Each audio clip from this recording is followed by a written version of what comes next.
Hein, on continue avec la collection de casseroles de Gérald Darmanin. Alors, ça va être la partie la plus longue de la vidéo parce que j'ai cherché toutes les casseroles.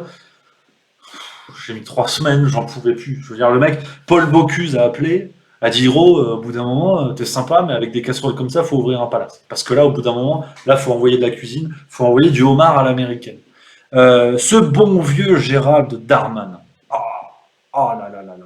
Ah, il est bien, il est bien. Après Castaner, fallait du lourd. De toute façon, fallait du très lourd. Tu remplaces pas Mbappé par mon oncle. Non, non. Là, faut envoyer du béton armé. Donc, ils sont allés nous chercher Gérald Darmanin. Et on n'est pas déçus. On n'est pas déçus. Avec cette collection de casseroles, il va faire Top Chef l'année prochaine. Je le parie. Je prends le pari. Alors, lui aussi, pour vous dépeindre un petit peu le personnage avant d'aller au cœur des affaires, au cœur du scandale, Gérald Darmanin, alors c'est vrai qu'il a les convictions d'une éolienne.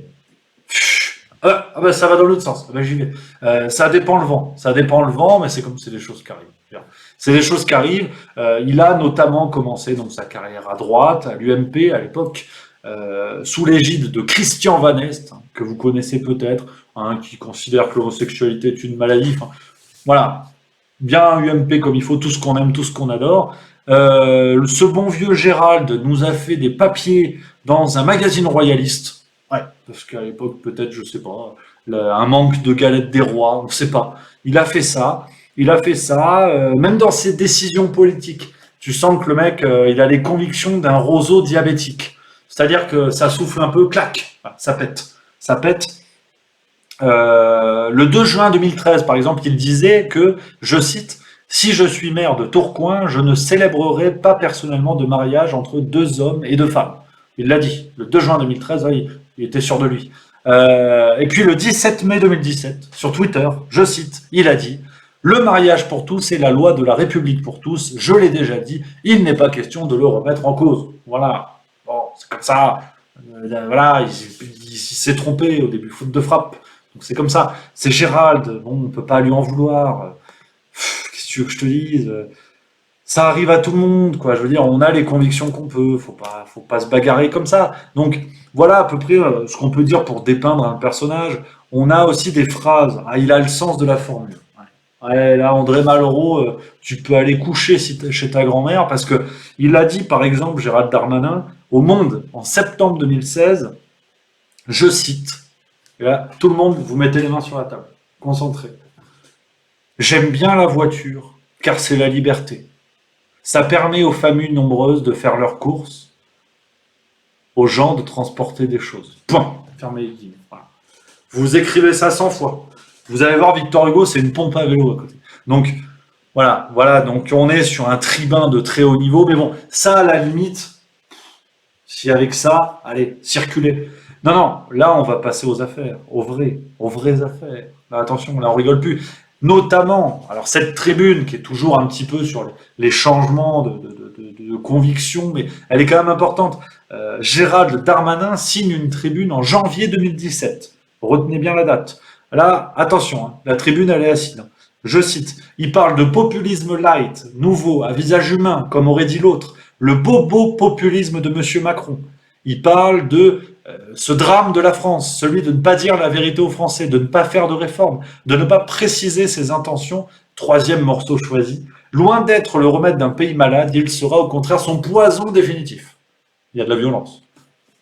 Hop, je pique. Là, Darmanin, il avait sorti les muscles. Bon, il a le physique d'un cintre, mais à la limite, ça, on n'en a rien à foutre. Donc, il avait fait une tribune violent, à violent. On dirait vraiment du Nabila avec un couteau à la main. Donc, vraiment violent. Et pourtant, alors que la tribune date de janvier 2017, en mai 2017, 5 mois plus tard, pour ceux qui sont un peu justes niveau calendrier, il est nommé ministre de l'Action des Comptes Publics sous Emmanuel Macron.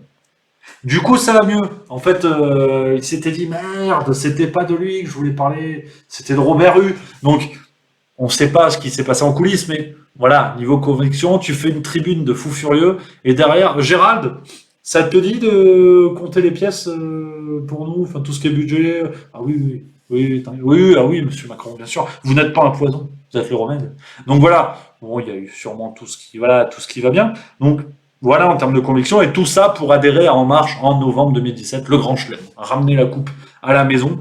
Donc, voilà, hein, toujours ce grand changement. Et puis, là, les affaires, chronologiquement. Ah, j'ai bossé, je vous ai organisé tout ça. Là, c'est carré. 2017, première affaire. Alors, non-respect de la règle, hein, une règle fixée. C'est-à-dire même par En Marche, eux-mêmes ont un mot d'ordre là-dessus. Une règle qui prévoit que les ministres ne peuvent pas percevoir plus d'une demi-fois le montant de l'indemnité parlementaire, soit 2799,89 euros bruts par mois, en plus de la rémunération de ministre de 940 euros. Bon, ah ben, il n'a pas fait. Il n'a pas fait. Parce que, bon, voilà, il n'a pas fait, il a accumulé un peu avec pas mal de choses, et il a expliqué qu'il n'était pas au courant. Il savait pas. Il savait pas. Pourtant, nul n'est censé ignorer la loi. Putain. Ouais, tu vois, excusez-moi. Nul n'est censé ignorer la loi. Ça marche pour les citoyens. Je veux dire, quand t'as pas ton masque, bam, c'est l'amende. Tu peux pas dire ah merde, j'avais pas vu. Non, non. Tu payes l'amende, tu fermes ta gueule. Ben là, Gérald, il a dit le con. Je savais pas. J'étais pas au courant. Oui, mais c'est ton métier de faire la loi, de les voter. Tout. Voilà, c'est les choses qui arrivent. Voilà. Quel boulanger n'a jamais oublié de mettre des baguettes en vitrine? C'est comme ça, on ne sait pas. Donc voilà, ça c'est 2017. 2018, là encore, une règle de l'Élysée, appliquée notamment, renforcée par En Marche, parce que c'était la promesse aux élections. Nous, c'est le nouveau monde. Bon, il pue la merde, le nouveau monde, mais c'est comme ça. Règle de l'Élysée, un ministre doit démissionner de son mandat de maire dans le mois de sa nomination. Gérald, il a dit ah oui, promis, juré, je vais le faire. Promis, juré. En fait, il s'est avéré qu'il est resté adjoint au maire. Ah, faudrait pas perdre un revenu, hein. Je veux dire, quand tu comptes les sesterces à la fin du mois, non, je peux comprendre. Je veux dire, les mecs, ils sont pas hauts, ils ont le couteau, hein, ils sont pas, voilà, c'est comme ça, hein. Donc ouais, il est resté adjoint au maire, mais discretos, hein, discretos. Et puis tu as le média Médiacité Lille, média du Nord, on embrasse nos amis du nord de la France, hein, qui a relevé à ce moment-là que la région Hauts-de-France lui verse 100% de son indemnité alors qu'il n'est présent qu'à 20% des séances du conseil régional. Jeux 7 et match, la totale. Là, c'est le tiercé dans l'ordre. Je veux dire, les talons du Pilat, l'une des étoiles et Maracas Miel, voilà. Là, tu as le tiercé dans l'ordre, tu gagnes tout. Donc voilà, Darmanin, ça c'est 2018. On a aussi cette affaire avec les gilets jaunes. Alors, bon, c'est de la communication, c'est ce qu'on disait avec Marlène Schiappa tout à l'heure. Mais à un moment donné, il était motivé. Il s'est dit, ouais, bon, allez, on va communiquer, je vais défendre les gilets jaunes. Ça coûte rien, puis ça fait toujours plaisir. Et il a dit, il a dit dans un interview qu'il était capable de comprendre ce que c'est de vivre avec 950 euros par mois, quand les additions dans les restaurants parisiens tournent autour de 200 euros, sans le vin, la boisson, pas pour faire du pain, le vin. Bon, mais pour lui, c'était bien intentionné. Nous, on est des guignols à le prendre mal comme ça, à dire il est con et tout. Ouais, mais pour lui, c'était bien intentionné. C'est peut-être ça le pire d'ailleurs, les copains. Mais c'est comme ça, faut arrêter de s'énerver. Voilà, faut pas dire, on sait pas. Et donc, assez terrible. Et on a quoi d'autre? On a donc là, on est en 2018. Hein, ça fait beaucoup déjà. 2018, j'ai une troisième chose. Ah non, là on est là c'est tout récent. Ça c'est 2020. Les dernières élections municipales en date. Hein, il s'est fait grand seigneur. Il a communiqué dans les médias, hein, parce qu'il a été élu. Il a dit non, je vais quitter mes mandats. Pas de cumul. Moi, Gérald Darmanin, pas de cumul. Comme ça. Il était bien habillé, il a dit pas de cumul. Bon, il a juste oublié qu'en fait c'était la règle, hein, que En Marche a eux-mêmes établi. C'est leur règle en fait. Donc, c'est-à-dire que si eux la respectent pas, t'as approximativement, si je dis pas de conneries, t'as 0 personne qui la respecte. Donc ils sont obligés. Donc voilà où on en est. Et puis la grosse affaire, je vois que ça y est, les gens attendaient ça. Les affaires de viol, abus de pouvoir, comme disait Artyom, il y a des gens qui font attention. Les affaires de viol. Alors, on va faire un petit résumé. Bien entendu, il y a la présomption d'innocence en France. Quoi qu'on en dise, ça existe et il faut la défendre. Ce n'est pas parce que vous êtes condamné. Ça c'est le lapsus, putain. Ce n'est pas parce que vous êtes accusé que vous êtes coupable. C'est un rappel important à faire. Donc, Une première affaire, je vous résume les faits. Vous allez voir, c'est simple comme bonjour. Bonjour. Une première affaire d'abus de faiblesse classée sans suite en mai 2018. Une deuxième dont le dossier a été réouvert le 9 juin 2020 sur demande de la Cour d'appel de Paris. Alors, résumé de l'affaire, Artyom qui dit trafic d'influence, on est aussi sur un abus de pouvoir. Les deux vont être qualifiés, tu vas voir, j'y arrive. Calme-toi Artyom. On reprend un pastis, j'arrive, bouge pas. Donc, résumé de l'affaire, je vais vous lire ce qui a été écrit dans le journal Marianne. Ça n'est pas du plagiat, c'est juste que c'est un excellent résumé pour bien comprendre. Si j'ai compris, ma lampe de chevet peut y arriver. Donc tout le monde peut le faire.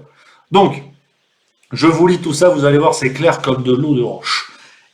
Cette affaire remonte à 2019. 2009, pardon.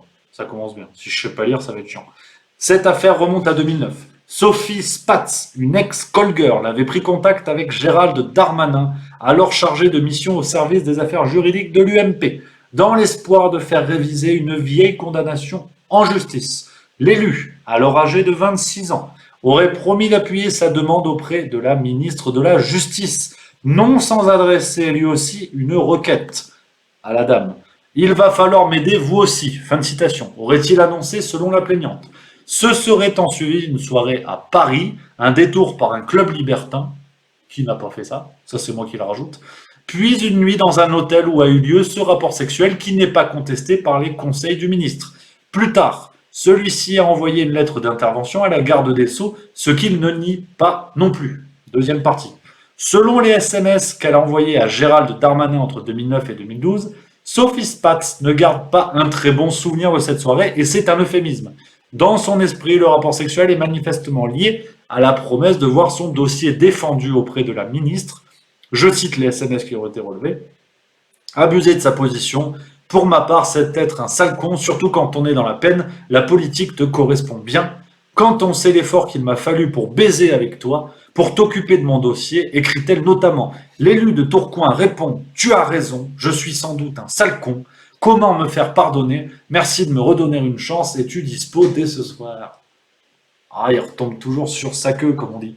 Hein, c'est le fameux théorème de Benjamin Griveaux. Alors lui aussi, on pourrait en parler.